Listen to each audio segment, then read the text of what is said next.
apakah pengajaran terbesar yang kita boleh dapat daripada COVID-19? Apakah pengajaran yang terbesar yang kita dapat dari segi COVID-19? Bila sebut ni memang payahlah tuan-tuan. Maknanya mungkin besar tu banyak, tapi kalau tu kena kaji semula lah.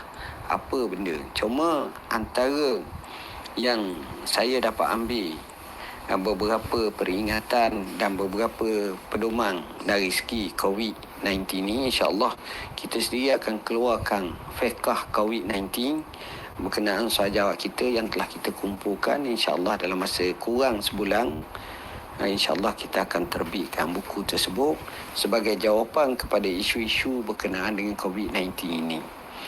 Apa yang saya dapati yang pertama sekali ialah, nombor satu sekali,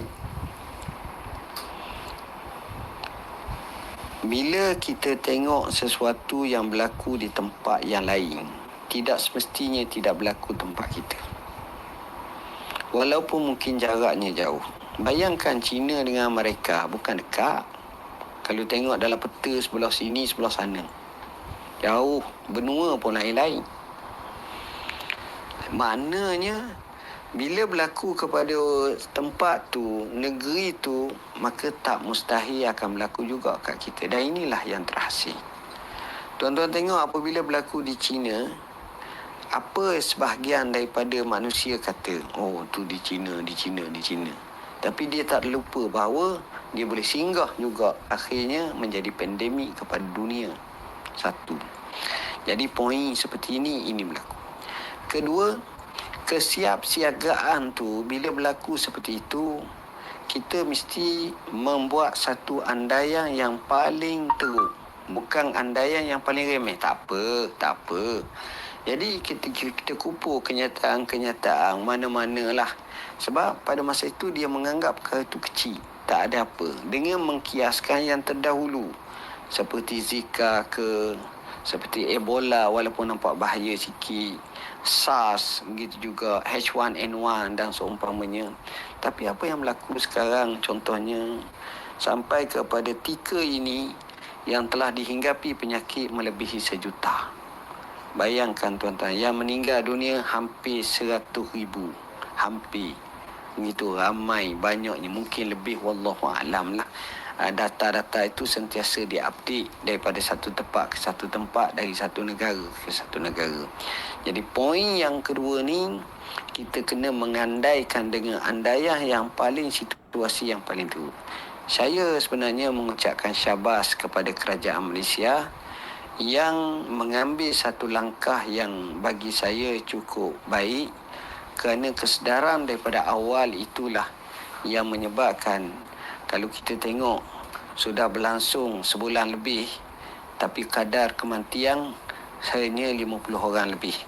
Dek kerana rawatan, susulan, pencegahan dan ingatan kepada khalayak semuanya itu memainkan peranan untuk melambatkan jangkitan-jangkitan dengan harapan dapat memutuskannya.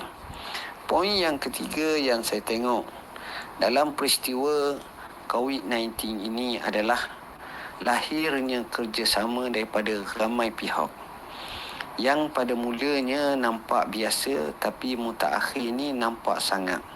Frontliner diberi bantuan, diberi makanan. Banyak kita tengok saling bantu-membantu. Kami di Jabatan Perdana Menteri Hal Ehwal Agama terima bantuan khas daripada China. Kita pun ada musaadah, tabung musaadah COVID-19 yang kita lancarkan. Bank-bank pun bagi sumbangan, orang perseorangan pun bagi persumbangan. Cukup menarik. Jadi kesatuan seperti ini kita perlu bentuk dan kita boleh buat penyelarasan. Alhamdulillah kami juga cuba menyelarasan dalam bab deliver, menyampaikan bentuk-bentuk bantuan seupaya mungkin. Alhamdulillah. Dan poin yang terakhir, yang mungkin saya kata juga hikmah yang besar juga yang kita dapat tengok adalah di mana bila ini berlaku, banyak nikmat-nikmat yang sebelum ini kita dapat, kita rasa itu adalah nikmat yang kecil. Tapi sebenarnya ia adalah nikmat yang besar. Apa dia nikmat? Antara nikmatnya ialah nikmat sebagaimana kita tahu bebas. Kita bukan duduk dalam penjara. Kita bukan duduk dalam lokap.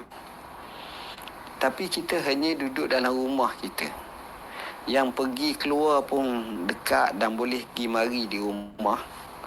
Itu pun kita rasakan begitu sukar.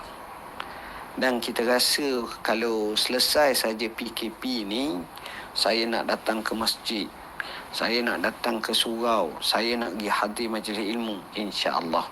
Dan inilah yang saya doakan, dan kita pakailah masjid, duduk iktikaflah dengan banyak-banyaknya kalau selesai daripada itu, dan barulah kita menghargai nikmat langkahan kaki ke masjid, iktikaf dalam masjid, sembahyang dalam masjid, insya-Allah. Dan ini momentum seperti ini yang ini kita dambakan. Kalau dulu kita saja yang pergi, sekarang ni kita bawa anak isteri kita, kaum keluarga kita untuk pergi masjid. Kita imarahkan masjid, apa salahnya?